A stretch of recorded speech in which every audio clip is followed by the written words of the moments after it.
Welcome back to the channel, everybody. Appreciate you jumping on. Apologies in advance for the sniffles and the change in voice here. I'm battling a cold, but appreciate you sticking with me. We are going to hear some good stuff today. One, while some people think Bitcoin is not better than gold, we're also going to hear about the tokenization being a multi-trillion-dollar opportunity and what that means to XRP. We're also going to hear some, some talking between XLM and XRP. A little bit of a fight started on X over the weekend, and we are going to follow up on that and dig into that a little deeper. Stay with me. Let's take a look at pricing first. Bitcoin sitting at 97,240, pretty much flat the last 24 hours. Ethereum sitting at 2,663. Tether back at the number 3 spot as the XRP fell to the number 4 spot, sitting at $2.42, $140 billion market cap, and XRP at the number 5 spot, Solana at the number 5 spot, sitting at $202.99 with a $99 billion market cap. So not a lot of movement over the past few days. Many do expect by the end of February, we're going to see some nice movement in a positive direction. So we shall see. Let's move over to X, dive into some news. Stay with me here. We got some good stuff. First, coming up, an interview on Bitcoin and what these folks think Bitcoin is really trying to do. And it's really moving people away from precious metals. Take a listen. It wouldn't surprise me if the push for the Bitcoin bailout is just to get them away from gold and silver, because that worked with the retail investors since 2016. Bitcoin has been very successful at getting people out of precious metals.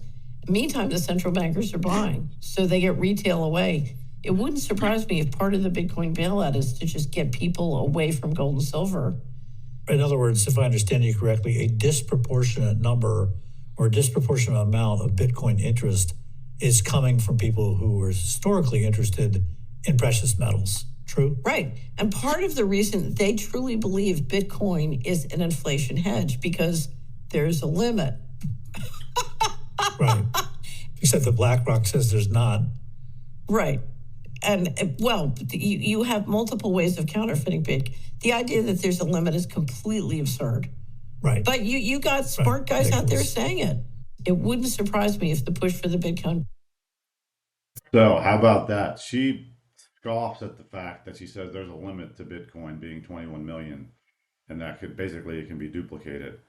But she's also saying that there's a lot of smart people saying that it is limited. Obviously, you hear from Michael Saylor, you hear from Jack Mallers. They seem to truly believe in Bitcoin. Truth be told, I'm invested in Bitcoin. I hope it goes up, but I'm not convinced. It's what it said. It is what it says it is. Put it that way. We shall see. Time will tell. Not financial advice. Do your own research, of course.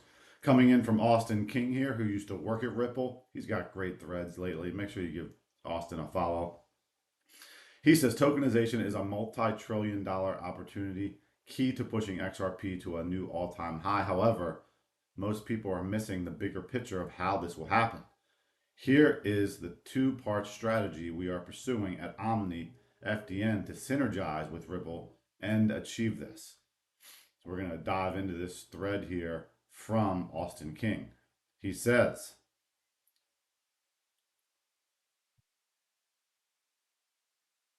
third largest crypto network in the entire industry is XRP Ledger. It should be one of the most used assets across all of decentralized finance, but it's not. Why is that? Ripple has driven adoption of XRP in traditional finance with banks. However, there has never been a counterpart focused on driving the growth of XRP Ledger and its assets across the multi-chain economy. The work that we are doing at Omni FDN is going to change all of this.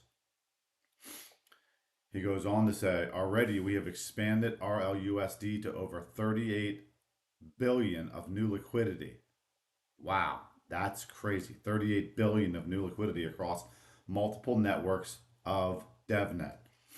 But that's just the beginning. With the networks like Ondo issuing tokenized treasury bills on XRP Ledger, this is all about to create a snowball effect. Why? Because there's a powerful feedback loop. Off-chain, Ripple helps banks tokenize assets from traditional finance on the XRP ledger. On-chain, Omni expands those tokenized assets across the on-chain economy. This incentivizes more institutions to tokenize assets on XRP. He says this is just the beginning. If you have friends who don't understand how big tokenization is going to be, share this thread with them to help them see the bigger picture. For updates on how tokenization is going to revolutionize the entire crypto industry, follow me here at OXASK, and that's where you can follow Austin King. So great stuff from Austin as always, and this stuff is happening. Ondo just had a summit, and they're tokenizing both on the XRPL and XLM. So it's starting to happen, ladies and gentlemen. And here's a reason, this next tweet from Judy Shelton, here's a reason to stay tuned to this channel and other channels and learn about real-world tokenization, learn about crypto in general, because of this tweet right here. Judy Shelton says, time to make the dollar as good as gold. It used to be backed by gold, remember? Now we were taken off the gold standard in the United States. Well, if you read this thread here, Elon Musk says, wow, end wokeness, post it. Purchasing power of the $100 USD since the creation of the Federal Reserve. And here's what's happened to our dollars, ladies and gentlemen. Take a look at how the value has just dropped.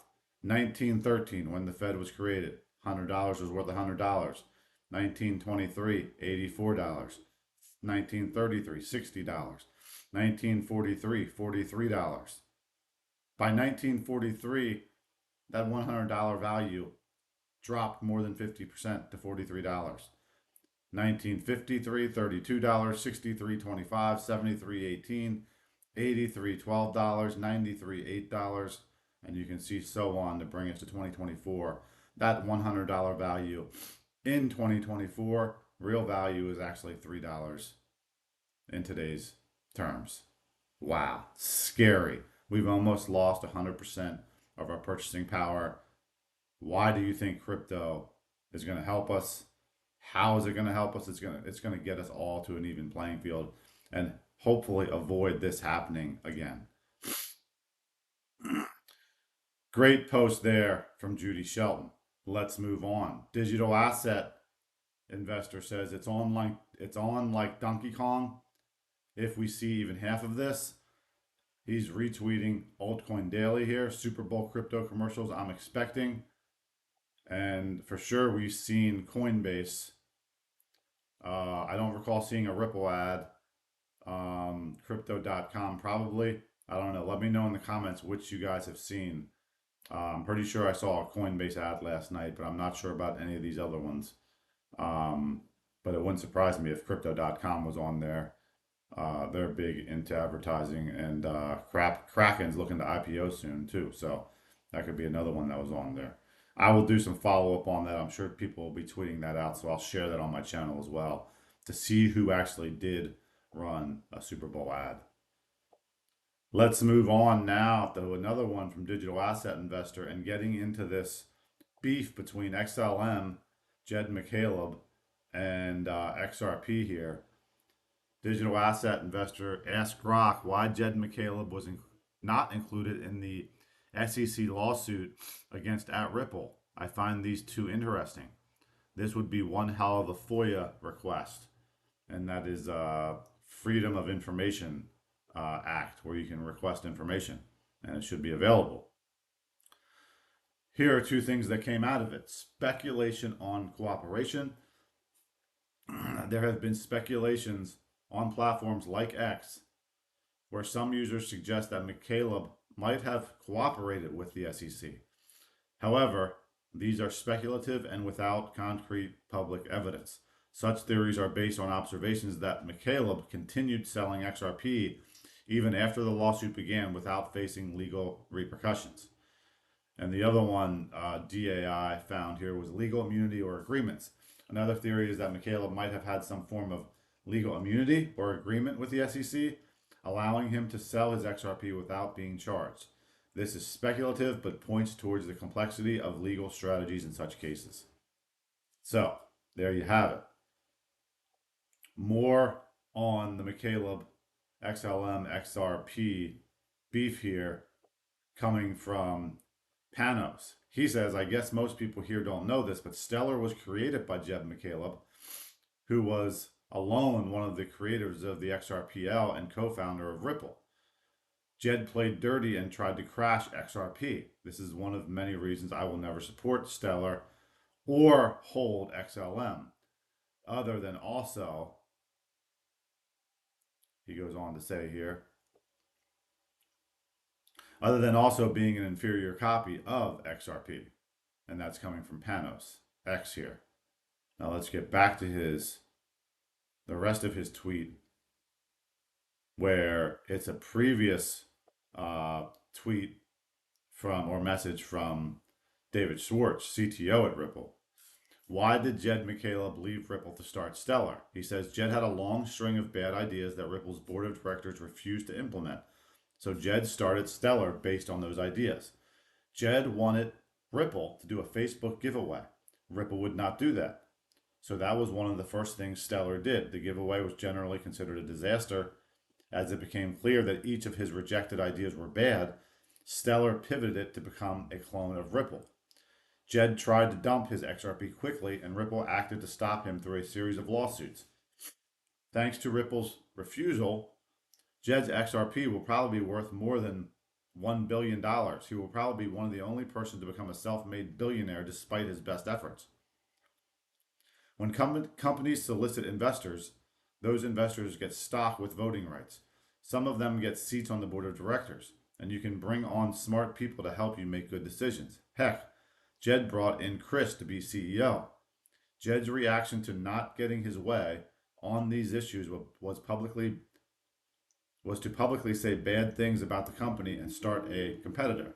In my opinion, unless you think the company is doing something illegal or severely immoral, betraying your investors and employees, that is unconscionable. That's coming from David Schwartz. We'll continue here with David Schwartz. He says, note that this is not a comment on what Stellar is doing now or their likelihood of success. It is just about why Jed McCaleb started Stellar. I was there, but I cannot claim to be unbiased. This is just the parts about which I am relatively certain. There are things that I suspect that are even worse. So, wow. Clearing the air there. I'm sure we haven't heard the end of this beef between Jed, XLM, and Ripple. And this all started with a tweet that came from XLM about Ripple spending more money on lawyers than they do on development. So that's how this all started. You guys have probably, right here it is. Sorry. Imagine spending more on lawyers than developers and calling it progress. So Build on Stellar put that out. And so they kind of started this recently. Anyway, moving on to Mr. Mann, he says, imagine for a minute that key critical infrastructures were to fail and arrive at the end of the financial system as we know it. At any point in time, in any location of the world, the financial system, something is breaking. Now imagine if Ripple were to partner with the Bank of International Settlement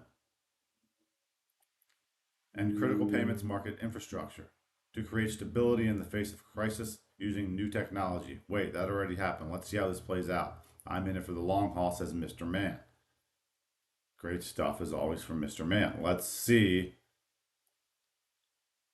I don't know that we have time for that video, and we do not today, but I'll come back to that for you folks